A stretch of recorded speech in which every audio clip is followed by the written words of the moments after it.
talk about shared office space.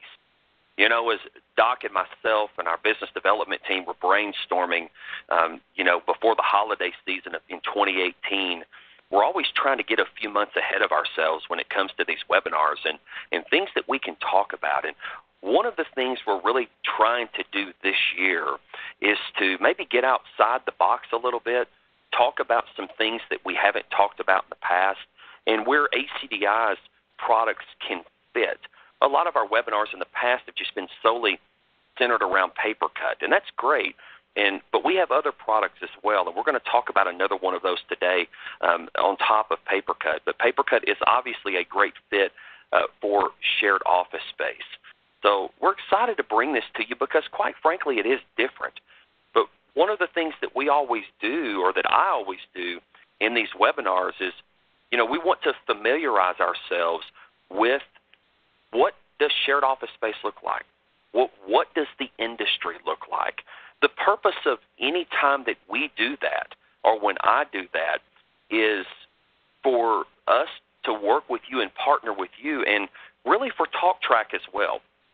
Locating an opportunity, talking about an opportunity. What questions do I ask or talk about in a shared office space? We're going to look at some statistics, not just how quickly this is growing, but how quickly that shared office spaces has grown, over the last 10 years or so, actually more than that. One thing to note, shared office space is also known as flexible workspace. So you might hear that, in 2019 as things tend to be changing and as our industry changes, you might hear someone say, hey, I work in a flexible workspace environment. Well, it's virtually the same thing, and we'll talk about that a little bit more as we go. And we're also going to talk about what does a shared office space look like and the options that companies or individuals have whenever they're looking into working in a shared office space. But first and foremost, why, the question, as you've heard us in the past, what's our PaperCut talk track? Goes back many, many years. Who, what, when, where, why, and how, right? I know that you've heard that if you've attended any of our presentations. But why shared office space? That's the question. So as you think about this and as you go into knowing the environment and knowing who you're talking to, these are the reasons here in these bullet points why individuals and companies are choosing shared office spaces. Let's take a look at a couple of them. No long-term leases, no security deposits. The last two bullet points, they don't have to lease equipment or contract phone and internet. Ease of use, something we say a lot with PaperCut especially. Shared office space buildings give companies and maybe individuals or groups, which you'll see again more here in a few moments, flexibility, or they're not committed to your traditional office buildings and construction and things along those lines. So this is the why. Why are people looking into shared office spaces? Let's keep going here. We're going to talk about a couple of different types of shared office spaces so that you're familiar as you walk into these. You might start to recognize them and what it looks like, and you can have that conversation and use the terminology that maybe the owners of those buildings or even the companies that are in those shared office spaces use. First and foremost, executive suites. These are going to be a fully furnished, mostly a pay-as-you-go basis, no long-term contracts. I think about companies that might need to place maybe a division or a department of their company in a specific city or location for a short period of time, right? So maybe it's not somebody that's going to be there long-term, or maybe so. Maybe they like the idea of paying as they go and not having a contract, but yet they might be in that office space for 10 years. You just don't know. It really depends on what their needs are. But what the executive suites do is it gives them flexibility with their business and what they're trying to accomplish. This is a big one, co-working centers. Two main focuses that you're going to see in co-working centers, and you can kind of see it from the pictures that we've provided on the side of the slide. Guys, these are from real co-working centers that I researched. Culture and community is very important. I'm going to read this direct. Co-working co-working members rent plug-and-play communal space with people who have similar interests. So what you're seeing here in these pictures are different businesses, self-employed, second jobs, part-time work. These people are not all doing the same things. They're there to share ideas, participate in opportunities. Look at that, the last bullet point, having a sense of belonging with events such as happy hours. These are common interest companies, businesses, part-time. This is a way for them to all get together and share ideas and how to better grow their business. I'm going to be real transparent with you. I had no idea until I began my research this even existed, but it does. And it gives us the talk track and the opportunity to go out and tackle these opportunities. Let's keep going. Very important. I need you guys to pay attention to some of these stats in here, as it could benefit you towards the end of the webinar. Let's talk about the trends. I like this. Look at 2005. And this is documented co-working spaces, guys. That's what I'm talking about here. In 2005, there was one co-working space in the U.S. that was documented. By 2017, just 2 years later, 14 documented co-working spaces in the U.S. I thought this was kind of a joke, to be perfectly honest with you. I figured there would be more. There probably was, but again, I'm talking about documented. By 2013, there were more than 3,000. Now look at this. According to Forbes, very important here, in May of 2017, there were more than 11,000 documented co-working spaces in the U.S. That's a lot of growth. But I'm going to talk about it here in just a moment. Sometimes the co-working spaces present some challenges. Some of you sitting on the phone with me right now, you might be thinking, you know what, I've attempted to call on these organizations and these customers. And there's challenges at times with these organizations, and we're going to talk about that here in just a moment. But look at this. Currently, the independent workforce is 30 million strong, with only 17.8% of workers clocking in full-time. Traditional workspaces, brick-and-mortar buildings are going away more, and you're seeing more co-working spaces or more shared office space setups. Keep going. Look at this study that I found. In 2018, 4 key trends emerged. And again, just keep bearing with me. We're going to get into product in a minute, but it's important to understand this industry and why we're seeing this trend. Traditional jobs are not going away. We know that. But look at this. Full-time independence continues to be a viable and attractive option for many professionals. An interest in part-time independent work continues to grow. And guys, it's the new norm. It's hard to accept for some of us that are on the call. Some of you come from my generation. I'm in my mid-40s. We knew I talk about it all the time with my younger coworkers. I remember shirts and ties and suits and clean shaven every day and wingtip shoes. Not that way anymore. People are allowed to express themselves and be their own person. That's what we're seeing with shared office spaces. And why I think it's so important that we have a better understanding of what it looks like. It's similar to what we presented in education last week. What students are we calling on right now that are in the schools? We're not calling on the students, but we're calling on administration and decision makers that are teaching a different, not a bad different, but a newer generation. Same thing applies with the workforce and what that looks like. I just believe as we know things like this, it helps us to be able to walk in and feel maybe a little more confident about, I'm walking into this and I know what this looks like. I know what an executive suite looks like. I know what a co-working situation looks like. And better to who to call on. And, of course, the last stat down there, look at that. Independent workers contribute more than $1.3 trillion annually, to the U.S. economy, which almost 7% of the U.S. GDP.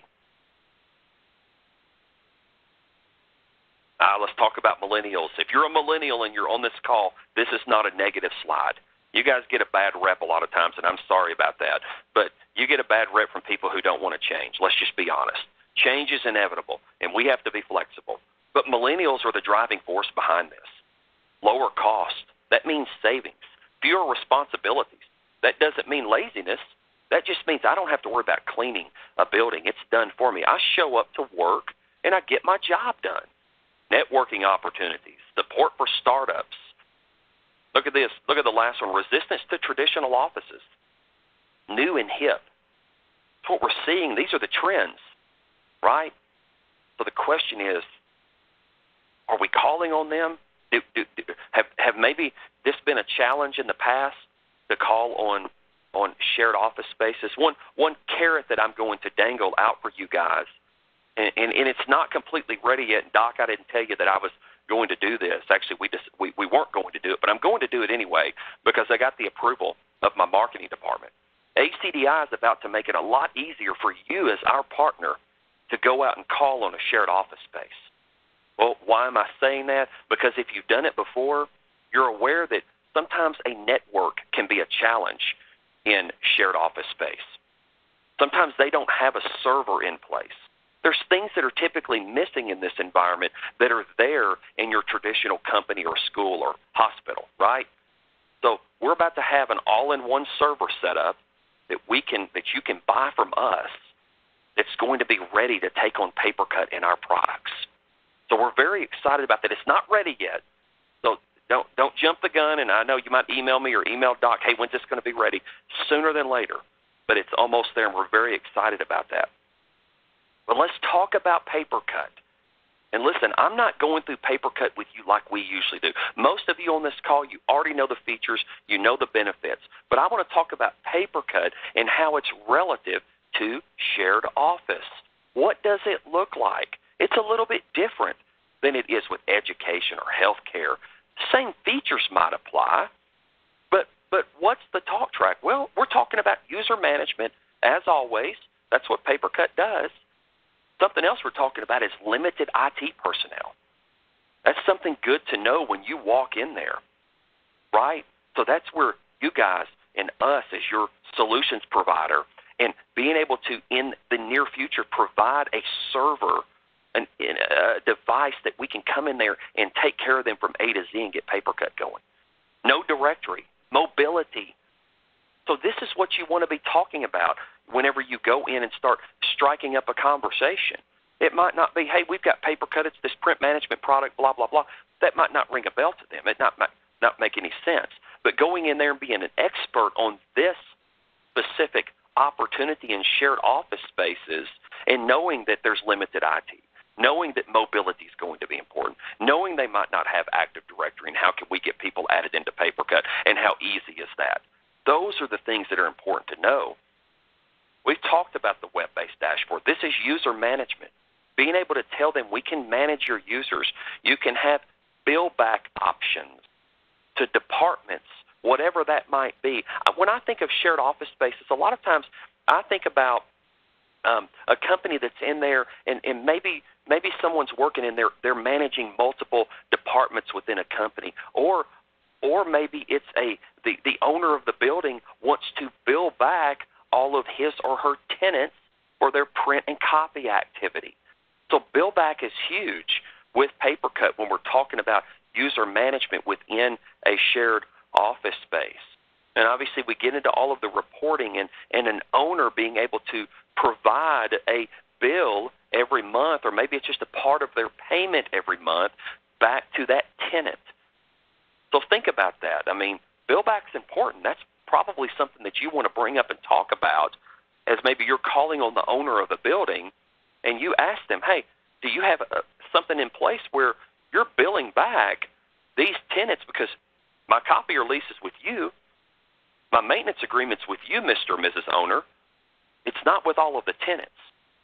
So bill back is big, being able to provide that information for them and just being able to show the reports and show that tenant what he or she did or what that company did during that period of time. Rules-based routing could be important, maybe not, especially in a bill-back situation, but it could be for the tenant. Maybe they want to be able to print smarter. Maybe they want to set some rules. I don't know. They've got a lot of options here. Security is always important. Maybe it's a shared office space. Maybe it's one of those co-working spaces. So when I think about security or find me printing in a co-working space, if I'm sharing a big room with 8 to 10 different startups or small companies and we're there to share ideas and we've been provided 2 copy machines by the owner of the building, probably security is probably pretty important. Can't afford for certain documents to sit there. So security is a conversation. So as you're calling on these shared office buildings, ask if they have any co-working spaces. They're going to know what you're talking about. Or do you have all executive suites? They're going to know. This is the trend. Remember the numbers from 05 to 17. That's a pretty big jump from 1 to 11,000. Keep going. I mentioned Find Me Printing. We know what that is, being able to release the job at any device. We're going to stay here for just a minute, guys. And listen, we're almost through, too, so hang with me. This is not a very long webinar today. Mobility is big, and I know that Doc is going to address a little bit of that in his technical webinar this afternoon as well. But I want us to think about mobility this way. Don't just think of it as a mobile phone device or a tablet. I want you to think of mobility as a laptop as well. Remember, low IT personnel, or not a lot of IT, no directory. Users need to be able to take their laptop, create their PaperCut account, register their device, and be able to print. It's very important that they can do that. You see at the very bottom, self-setup and printer discovery. PaperCut's mobility printing feature is so user-friendly for customers. It is as simple as them logging in or clicking on a link, selecting if they have a Windows or a Mac laptop, and walking through the steps, and now they are up and running on that network. They're printing. We're tracking them. They're doing Find Me printing, whatever that might be. Everything can be pre-configured and set up on the back end, so when that person registers in PaperCut, they now have the ability to print to whichever device that was already set up for them. Now, again, I believe Doc, I hope I'm not speaking out of line here. I think Doc's going to go into a little bit more of an in-depth technical explanation this afternoon of that. But what I know on my end is that mobility is something that you would want to be talking about with these customers. And it's a feature that we can accommodate with PaperCut, or we have a product called PrinterOn as well. I know on our last webinar, on the education webinar, some were not aware that we sold the PrinterOn product, but we do. So from a mobility standpoint, we've got you covered, especially if you have a customer that needs off-network mobility printing. That's where PrinterOn can come into place. PaperCut is currently just in the network. One last feature we're going to talk about before we get into the trivia question, as we are getting close to wrapping up here, is integrated scanning. So this is not available to all brands. We have it on most of our major brands that we support. It's just an easier workflow at the copy machine's interface.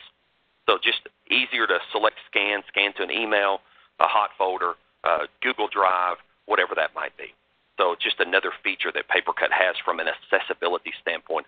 Obviously, scanning is something that's very important that customers